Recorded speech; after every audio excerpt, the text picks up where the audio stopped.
Capítulo 7. La segunda regla general de la mortificación. La primera regla trató con lo que una persona necesita hacer antes de poder cumplir con el deber de la mortificación del pecado. La segunda regla trata con la actitud necesaria para cumplir con este deber. Esta actitud puede ser resumida en la siguiente regla. Usted no podrá mortificar ningún pecado a menos que sincera y diligentemente intente tratar con todo pecado. Para decirlo de una forma simple, no le ha sido dado al creyente la opción de decidir cuáles pecados en su vida necesitan ser mortificados, a menos que el creyente esté comprometido a tratar con todos cada uno de los pecados en su vida. Nunca tendrá éxito en la mortificación de uno de ellos. Déjeme explicarle lo que esto significa de una forma más detallada. Un creyente es probado por un deseo pecaminoso, semejante a lo que fue descrito al principio del capítulo 5. Este deseo pecaminoso inquieta al creyente. Piense en el pecado que más le inquieta a usted. Este pecado le derrota repetidamente y le inquieta tanto que anhela o la liberación completa de él, pero no solamente esto. El creyente realmente lucha contra ese pecado, ora y se lamenta cuando es derrotado por él.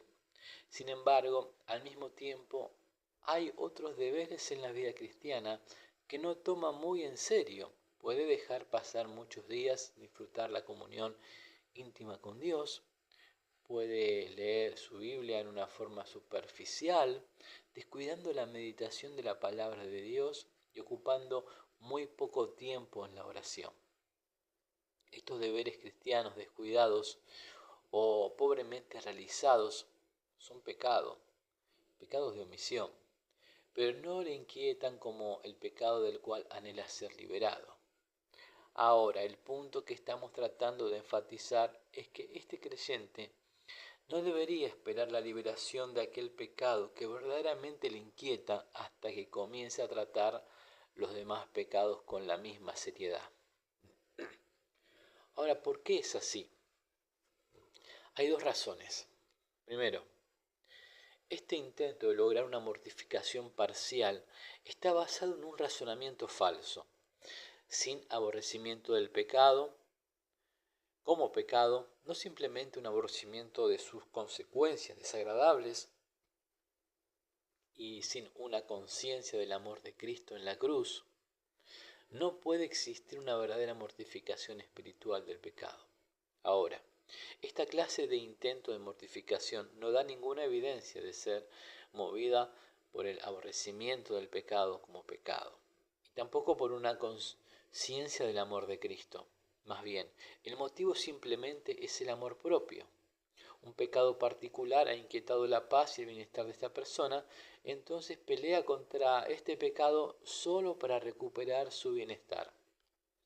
A tal persona un pastor fiel tendría que decir: amigo, usted ha sido negligente en la oración y la lectura de la Biblia.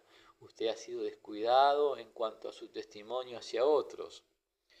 Estos descuidos son iguales pecado, como el pecado que usted trata de vencer. Jesús murió por estos pecados también. ¿Por qué no ha hecho ningún esfuerzo para vencer también estos? Si usted realmente odiara el pecado como pecado, sería tan cuidadoso contra todo aquello que apaga y entristece al Espíritu Santo, y no solo contra aquel pecado que inquieta y entristece su alma. ¿Acaso no puede ver usted que su lucha con el pecado está centrada simplemente en su propia paz y bienestar? ¿Realmente piensa usted que el Espíritu Santo le ayudará a acabar con el pecado que le inquieta cuando usted no manifiesta ninguna preocupación por tratar con los otros pecados que igualmente le entristecen al Espíritu Santo?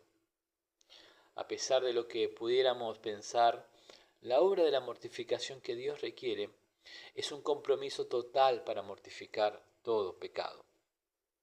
Si un creyente sinceramente intenta hacer lo que Dios requiere, entonces puede depender de la ayuda del Espíritu Santo.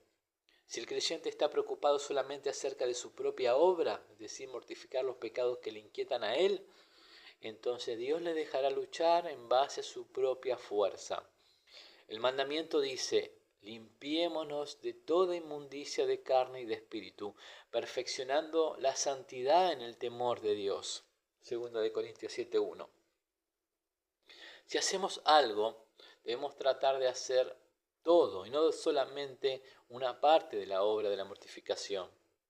Segundo, en ocasiones Dios utiliza un fuerte deseo pecaminoso no mortificado en un creyente como un medio para disciplinarlo. Cuando un creyente se vuelve frío y negligente en sus deberes hacia Dios, vea Apocalipsis 3:6. Dios permite que un deseo pecaminoso se fortalezca en su corazón para que se convierta en una plaga y en una carga para él. Esta puede ser una de las maneras en que Dios castiga a un creyente por su desobediencia, o por lo menos una manera para despertarlo a fin de que considere sus caminos y sea conducido a una mortificación sincera, un pecado. Un ejemplo parecido a esto puede ser visto en los tratos de Dios con Israel en los tiempos de los jueces. Vea Jueces 1, 27, 2 y 3, especialmente el 2 y 3. Conclusión a esta sección. Quien quiera que desee mortificar verdadera y correctamente cualquier concupiscencia molesta en su vida, debería tener cuidado de ser igualmente diligente en la obediencia a todos los deberes a los cuales Dios le llama.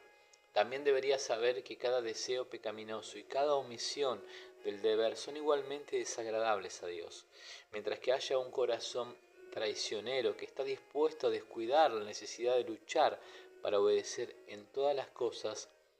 Habrá un alma débil que no está permitiendo que la fe haga toda su obra. Cualquier alma que se encuentre en una condición tan débil no tiene derecho a esperar tener éxito en la obra de la mortificación.